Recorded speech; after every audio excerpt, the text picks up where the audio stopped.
AP assembly విషయానికొస్తే ఇప్పటి వరకు ఒక్కరికే జాబ్ వచ్చింది అనడంలో వాస్తవం లేదన్నారు మంత్రి గంటా శ్రీనివాస్. విపక్షాలు అసత్యాలు చెబుతూ సభను తప్పుదారి పట్టిస్తున్నాయని అన్నారు. డిఎస్సి ద్వారా 10,000 పోస్టులకు నోటిఫికేషన్ రిలీజ్ చేశామన్నారు గంటా. ఉద్యోగ నోటిఫికేషన్లపై రియాక్ట్ అయిన జగన్, బాబు వస్తే ఇంటికో ఉద్యోగమని చెప్పిన టీడీపీ నేతలు అధికారంలోకి వచ్చాక ఉద్యోగాలు పోయే పరిస్థితి తెచ్చారని మండిపడ్డారు. ఉద్యోగులకు జీతాలు అందక ఆత్మహత్యలు చేసుకుంటున్నారని తెలిపారు జగన్.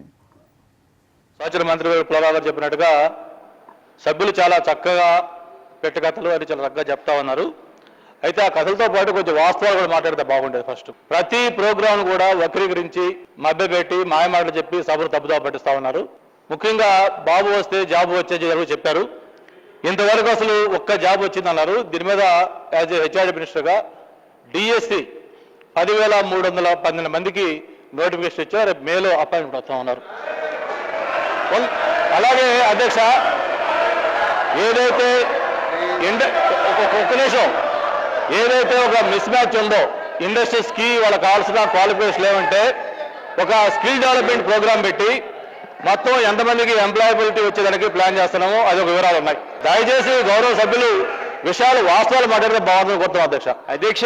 గౌరవ మంత్రులు గారు మాట్లాడుతూ ఉద్యోగాల గురించి చెప్పారు అధ్యక్ష. 10,000 ఉద్యోగాలకు నోటిఫికేషన్ ఇచ్చామని చెప్పి మేలో రిక్రూట్మెంట్ అని చెప్పారు అధ్యక్ష. చంద్రబాబు నాయుడు గారు ముఖ్యమంత్రి అయిన తర్వాత ఆయన వస్తే ఎన్నికలకు ముందు ఆయన చెప్పింది ఏంటంటే అధ్యక్ష, జాబు కావాలంటే బాబు రావాలి ఎన్నికలకు ముందు చెప్పాడు.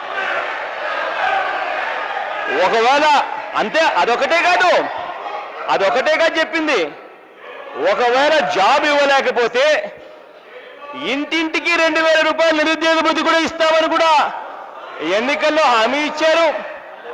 టీవీ ఆన్ చేస్తే చాలా ఆ రోజుల్లో కనిపించేది ఇదే కనిపించేది. ఇవాళ పరిస్థితి ఏమిటి అని అంటే అధ్యక్ష, చంద్రబాబు నాయుడు గారి పుణ్యాన అధ్యక్ష, నిన్న ఈనాడు పత్రిక అధ్యక్ష, గుండె ఆగి హెల్త్ అసిస్టెంట్ చనిపోయాడు అధ్యక్ష. ఇది అఫీషియల్ గజెట్ తెలుగుదేశం పార్టీ ఈనాడు. చదవండి అధ్యక్ష. 10 నెలల నుంచి జీతం అందక హెల్త్ అసిస్టెంట్ చనిపోయే ఘటన. చంద్రబాబు నాయుడు గారు ముఖ్యమంత్రి అయిన తర్వాత బాబు వచ్చాడు, ఉన్న జాబులు ఊడబెరుకుతున్నాడు. జరుగుతా ఉన్నది ఇది అధ్యక్ష. ఇదే చంద్రబాబు నాయుడు గారి పుణ్యాన అధ్యక్ష, ఇవాళ రాష్ట్రంలో దాదాపుగా 2 లక్షల మంది కాంట్రాక్ట్ అవుట్సోర్సింగ్ ఉద్యోగస్తుల పరిస్థితి ఏమిటో అర్థం కాని పరిస్థితిలో వాళ్ళు స్ట్రైకులు చేస్తా ఉన్నారు అధ్యక్ష. పట్టించుకునే వాళ్ళు లేడు అధ్యక్ష. ఇవాళ దాదాపుగా రాష్ట్రంలో డిఎస్సి టీచర్లకు సంబంధించి 25,000 మంది ఎప్పుడు మీరు పరీక్షలు పెడతారు, ఎన్ని రోజులు మేము చదవాలి అని చెప్పి ఎదురు చూస్తూ చదువుతూనే ఉన్నారు. దాదాపుగా 1,00,000 మంది పిఎస్సి ఎగ్జామ్ ఎప్పుడు పెడతారు అని ఎదురు చూస్తూ చదువుతూనే ఉన్నారు అధ్యక్ష. చివరకు ఏ స్టేజ్కి వచ్చిందంటే అధ్యక్ష, గవర్నమెంట్ వచ్చి ఇప్పటికి సంవత్సరం అయిపోయింది. దాదాపుగా ఒక బడ్జెట్ అయిపోయింది, 2వ బడ్జెట్ ప్రవేశపెడతా ఉన్నాం. ఇంతవరకు పిఎస్సి ఎగ్జామ్కి సంబంధించి కనీసం క్యాలెండర్ కూడా రిలీజ్ చేయని పరిస్థితిలో ఇవాళ ఈ ప్రభుత్వం నడుస్తూ ఉంది అధ్యక్ష. ఉద్యోగాల గురించి చెప్పేటప్పుడు 1,75,00,000 ఇల్లులు ఎదురు చూస్తా ఉన్నాయి. ఒకవేళ ఉద్యోగాలు ఇవ్వలేకపోతే 2,000 రూపాయలు నిరుద్యోగ భృతి వస్తుందని.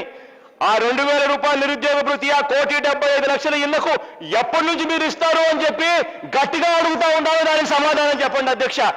ఒకవేళ కన్ఫ్యూజన్ లో ఉంటే మీ మేనిఫెస్టో చూపిస్తాను. మీరు స్వయాన సంతకం పెట్టి, చంద్రబాబు నాయుడు గారు సంతకం పెట్టి ప్రతి ఇంటికి వెళ్ళి ఆ పాంఫ్లెట్ ఇచ్చి 1,75,00,000 ప్రతి ఇంటికి 2,000 రూపాయలు నిరుద్యోగ భృతి ఇస్తామని చెప్పి మీరు చెప్పిన ఆ పాంఫ్లెట్ కూడా ఇప్పుడు చూపిస్తాను. ఓ 10 నిమిషాలు టైం ఇస్తే.